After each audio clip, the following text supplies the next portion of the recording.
Hey geeks, I'm Trey Guillotine, and today I'm speculating on some possible DLC for Destiny 2. If you like this video, make sure to give it a thumbs up and share it so others can join in the conversation. Let's geek out.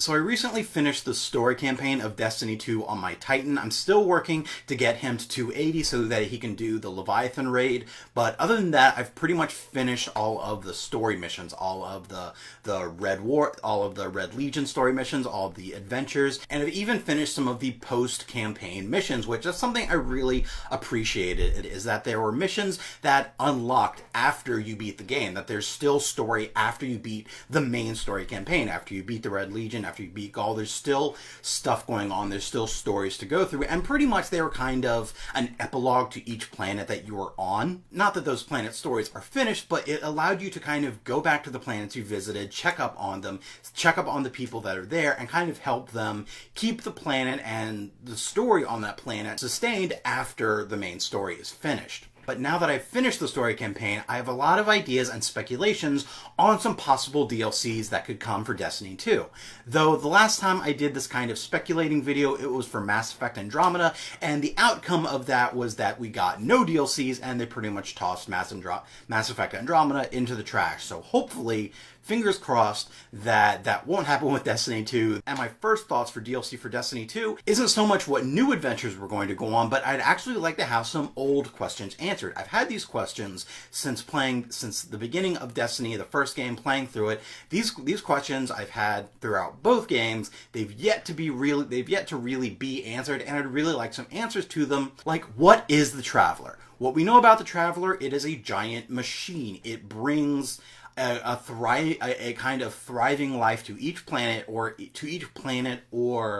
solar system that it touches. It provides technological advancements. It has some kind of light, and it created the ghosts to make the guardians. But other than that, we don't know a lot about what it is. We know it is a machine, but is it sentient? Does it have thoughts? Does it have motives? Does it have a personality that is truly benevolent and good? Or is it just some kind of machine that we don't understand, that we kind of worship as a god? There's the saying that science that you don't understand, you perceive as magic. But maybe it actually is magic. There are kind of magical elements involved in Destiny, especially with the Hive. So it's entirely possible that the Traveler is some kind of magic machine, or is it just a machine that is carrying out set functions? Also, who are the Guardians? I mean, not the group, the Guardians, but your specific Guardian.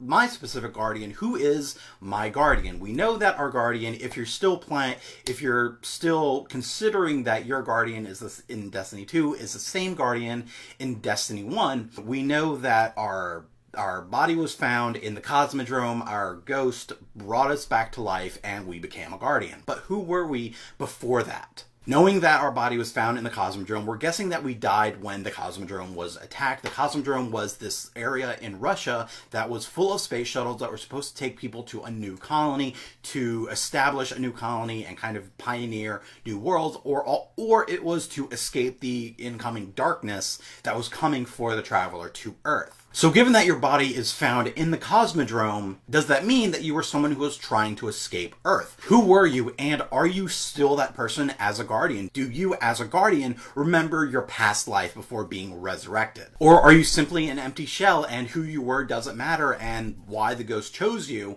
was because, well, this corpse looks fresh enough, let's bring that up and make it a Guardian. And once you're resurrected, you just kind of go along with the whole Guardian story. You don't really ask that many questions. You just kind of blindly go along with the whole Guardian thing. Maybe you don't want to be a Guardian. Maybe you don't want to protect the Earth. Maybe screw the Earth. The Earth sucks. So when you're resurrected, are you still that person that you were before, or are you simply an empty shell and your sole purpose is to be a Guardian? And where exactly is the last city located? For something that is such an important aspect to Destiny, we know very little about it aside from the tower where the Guardians live, and that it is the last great city on Earth, and it is surrounded by walls. But where exactly is the last city located? We actually get some clues to this in some dialogue from Hawthorne in the European Dead Zone in Destiny 2, when she says that she was in the European Dead Zone and then flew across the ocean to help people escape from the last city. And that's where she finds you in the beginning of Destiny 2. So that would probably put,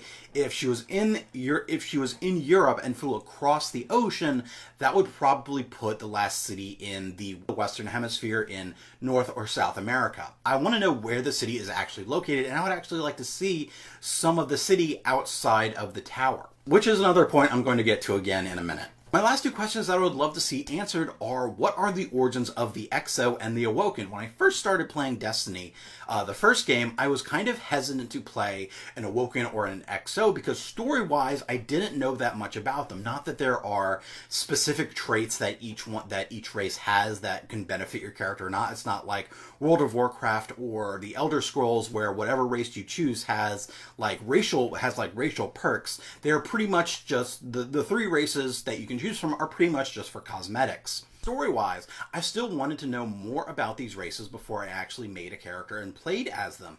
And from playing the game and then playing the game as a human, there's not a whole lot you find out about them. You do meet in the first Destiny, you do meet the Society of Awoken who live out in space, and what you learn about them and what you know about them is that they're descendants of humans who fled Earth to the farthest reaches of space that they could get to, and something happened that changed them. Something happened that changed them into the Awoken, which allows them to be a lot more in touch with the void, which is one of the kind of aspects of powers and space magic. Basically space magic. They're really attuned to space magic, which is why when I did make my Awoken, I made him a warlock, because I thought that race and that class kind of go really well together. But other than that, we don't know much about them. We don't know what it was that happened to them out in space. We don't know the exact reason why this large group of humans left, and then why the Awoken came back to Earth.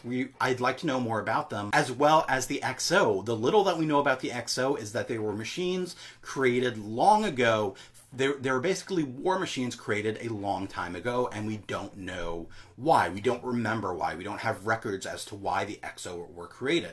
There's also, I believe, some dialogue from Cade that actually talks about a time when he was a human and he then chose to become an XO for whatever reason it was he had to choose to become an XO. So there's a good chance that XO are actually humans created into these kind of machines. These are all questions I would love to see answered in the upcoming stories in Destiny 2, in DLC, even in Destiny 3. These are just questions I would love to have answered. But given that story, even in Destiny 2, isn't the strongest aspect of this game, that even in Destiny 2, when the story was so strong and so fantastic and so just had me really hooked into the story and really made me felt like I was fighting for something, story isn't the biggest aspect of Destiny. And there's an idea in writing that when you're telling a story, you only tell what you need to tell for this story. And I think that's what Destiny does. It gives us the information that we need to know to understand what's going on in this story. It doesn't give us anything extra that we don't really need. It gives us what we need to know. And I have a feeling it's going to continue that same idea in upcoming content. So I don't think that all or even some of these questions are going to be answered in future content, but there are some things that I do think are going to pop back up in future DLC in Destiny 2 or even in an entirely new game, Destiny 3, if they do continue that trend and just make a completely new game with Destiny 3. So first off, something I noticed that was missing from Destiny 2 was Eris Morn. She was a guardian who escaped death from the Hive, and she was changed somehow. She's a very morbid and very strange character that shows up in Destiny's DLC, The Taken King. But at the end of that DLC, you find out that she has other motives, and we have no idea what that is. In Destiny 2, when I didn't see Eris Morn anywhere, I kind of figured they just wrote her out and didn't really worry about her, just assumed she died in the attack on the last city. But at some point, Ikora does bring up Eris Morn in a conversation, so I'm wondering if she may be returning into the game in future DLC, either as a good guy or a bad guy. And we can find out what what her ulterior motives were. And on the subject of Destiny 1 content returning to Destiny 2, I would love to get some new areas on old planets. In Destiny 1, we traveled to the moon, we traveled to Venus and Mars, and I would love to do that again. I do love the areas in Destiny 2, but there are only 4, so hopefully they're going to be adding more, and I'm hoping that we get to return to some of those planets in our own solar system. It's just kind of a cool idea that we're shooting stuff on the moon and on Mars, on these planets that now in real life we're learning so much about, but now in this game we're actually like running around and doing stuff on these planets. I would love to see those planets return, or even some new planets in our solar system like Pluto. Yes, Pluto should still be a planet, but whatever, that's a different conversation. I would also love to see a new area on Earth that's the Last City. For something that is so important to Destiny and to the Guardians, you see very, very little of the Last City. In Destiny 2, you only see it 3 times. There's at least one PvP map that I've seen that is set in the Last City. I would love to see more of that. I would love to have a kind of a free roam area where you can patrol and do adventures and do story missions in the Last City, even if it's like ruined parts of the Last City from the Red Legion War. I would love to just see more of the Last City. Now, there is one sure thing that we're probably going to see in the future of Destiny, and that is something that they teased at the very end of the story campaign.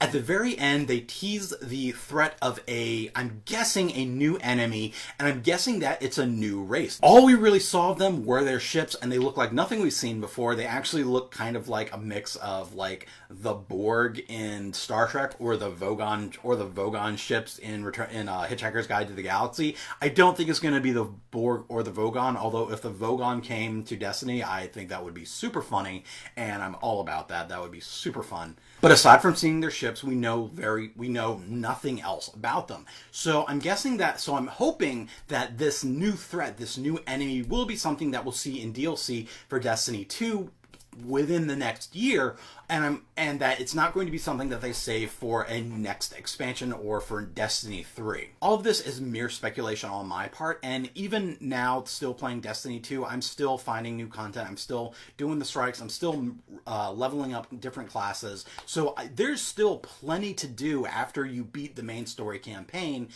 so it's not like we desperately need these DLCs right away, although if they came right away, I wouldn't be against that. But with how good this game is, I can't wait to see what Bungie has in store for the future. When you're planning your next Wizard World Comic-Con experience, use the discount code GuillotineGeek online to get 10% off your ticket purchase, and use those savings to buy some merch or meet a celebrity.